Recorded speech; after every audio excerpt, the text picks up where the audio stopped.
আসসালামু আলাইকুম বিসমিল্লাহির রহমানির রহিম সবাইকে স্বাগতম আমার চ্যানেলে। শুভ সকাল। এখন ঘড়িতে প্রায় 8:30 বেজে গেছে।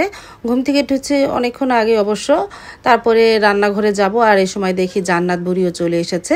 সে বিড়াল ছানাকে ধরতেছে। বললাম কি ধরো না না, এই যে এরকমভাবে ধরে। তারপরে বিড়াল ছানা একটা ব্যথা দিয়েছিল আর কি কান্না। এই জান্নাত পাখি বিড়াল ছানাকে ধরলো আর ওই যে দূরে দেখা যাচ্ছে মা বসে আছে। সাইদুলের বাবা উঠে ফ্রেশ হতে চলে গেল, সারামনিও উঠেছে। আমি রান্নাঘরে চলে যাই, ডিম পোচ করি। ও রান্না করে বলেন অনেকক্ষণ আগেই উঠেছে, উঠে লতি বাজতেছে।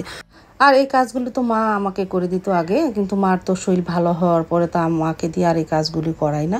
মা বলে যে আমি বেঁচে দেয়, কিন্তু মাকে দিয়ে আমি করাই না, কারণ যা ভালো আছে ভালোই আছে, আর যেন অসুস্থ না হয়।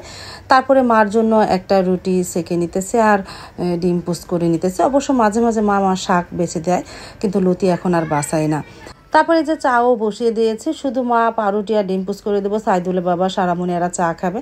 সাইদুলের বাবা অবশ্য এখন সকালে কোনো নাস্তা তেমন এটা খেতে চায় না, কারণ সকাল উঠে চিয়া সিড তো খায়, এই জন্য আর সে নাস্তা খেতে চায় না। এই যে মাকে চা দেয়নি, চা জাল হচ্ছে, রুটি ডিম পোচ আর একটা কলা দিলাম। আর এই যে জান্নাত পাখিও চলে এসেছে, সেও কলা খাবে, তাকেও একটা কলা দিলাম, সেও কলা খেলো। আর এদিকে সারামণিকেও পড়তে বসিয়েছি।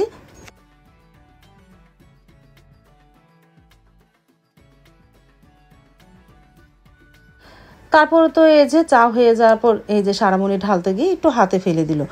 তারপরে তো সারামণি আর ঢালো না, বলতেছে বাবা তুমি ঢেলে দাও, কেন শুধু শুধু মাধুরীটা করবে।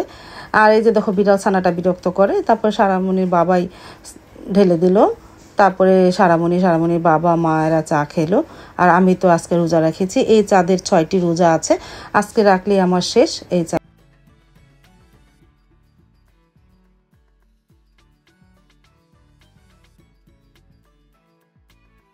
লতি তো বাসা হলো, এখন কাঁচামরিচের বুটো বেছে নে আর লাল মরিচগুলো একটু ধুয়ে রোদে শুকিয়ে আচারের মধ্যে দিয়ে দিব নে, তাহলে আচারটা ঝাল ঝাল হবে না।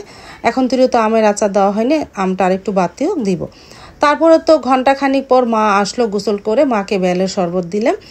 তারপরে দিলাম লেবু, লেবু না সরি মালটাকে একটু হালকা লবণ মেখে দিলাম। মা বলতেছি একটু পরে খাই, যেহেতু বেলের শরবতটা খেয়েছি, একটু পরে মালটাটা খেয়ে নেবে না।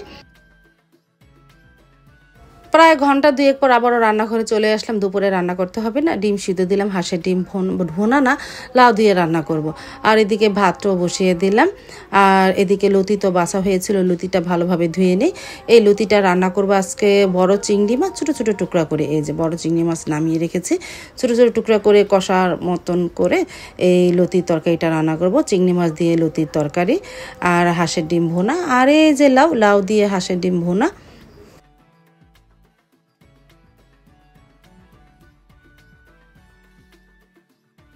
তারপর তো মশলাটাকে কষিয়ে নিলাম চিংড়ি মাছ দিয়ে। এখন লতিটা ধুয়ে নিয়েছি, লতিটা এর মধ্যে দিয়ে কিছুক্ষণ কষিয়ে এনে পরে পানি দিব।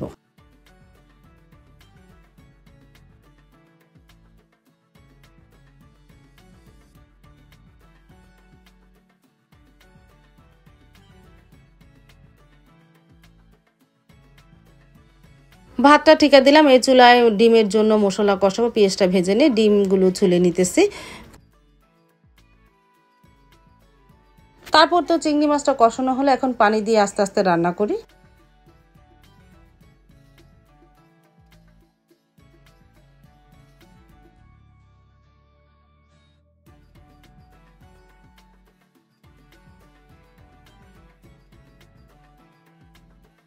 পাশের চুলায় লাউয়ের তরকারি মশলাও কষানো হয়ে গেছে। এখন লাউ আর আলু দিয়ে কিছুক্ষণ কষিয়ে তারপরে প্রেসার কুকারে দিয়ে দেবো, তাহলে তাড়াতাড়ি হয়ে যাবে।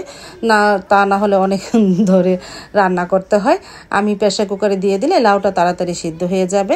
আর এখানে কিছুক্ষণ কষিয়ে নে, তাহলে ভালো হবে। সাথে টমেটোও দিয়েছিলাম, একটু কষিয়ে তারপরে প্রেসার কুকারে দিয়ে দিব।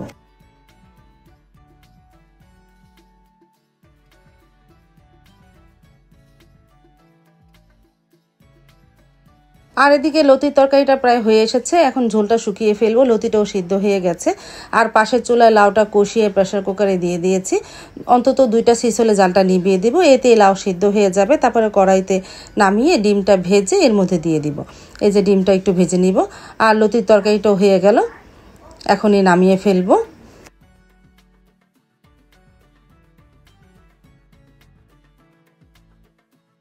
তারপর তো প্রেসার কুকারে ঢাকনা খুলে কড়াইতে তরকারিটা দিয়ে দিলাম, লাউটা, তারপরে ডিমটা একটু ভেজে দিয়ে দিলাম। আর লাউটা তো মাশাআল্লাহ ভালোই সিদ্ধ হয়ে গেছে।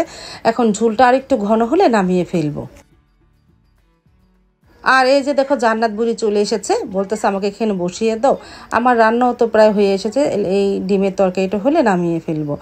আর জান্নাত বুড়ি বসে আছে চুপচাপ। তারপরে এদিকে জান্নাত বুড়ি মালটা খাচ্ছে। ওই যে মার জন্য মালটা কেটেছিলাম না, মেয়েদের বলেছিলাম, ওরা কেউই খায়নি।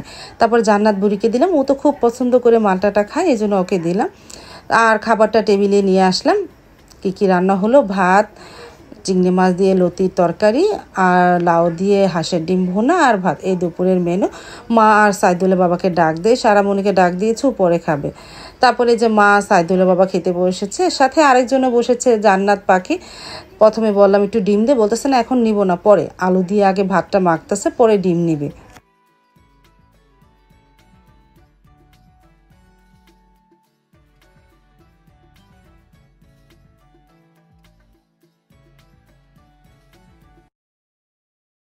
তারপরে এই যে সাইদুলের বাবা আর মা খেয়ে নিল। এই যে জান্নাত বুড়িও ডিম দিয়ে ভাত খাচ্ছে।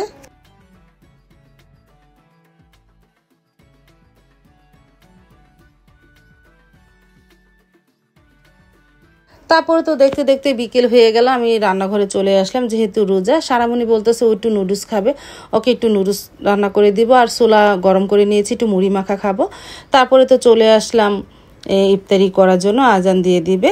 আর আমি কি নিয়েছি, একটা রোল নিয়েছি, তারপরে চিকেন টিক্কা নিয়েছি, আর মুড়ি মাখার জন্য সব। আর সারামণি এখানে বসে বসে নুডলস খাচ্ছে। একটু তাড়াতাড়ি দিয়েছে, আজানের পরে যেন তাড়াতাড়ি পড়তে বসতে পারে। আজান দিয়ে দিয়েছে, আমি এখন ইফতারিটা করে নিব।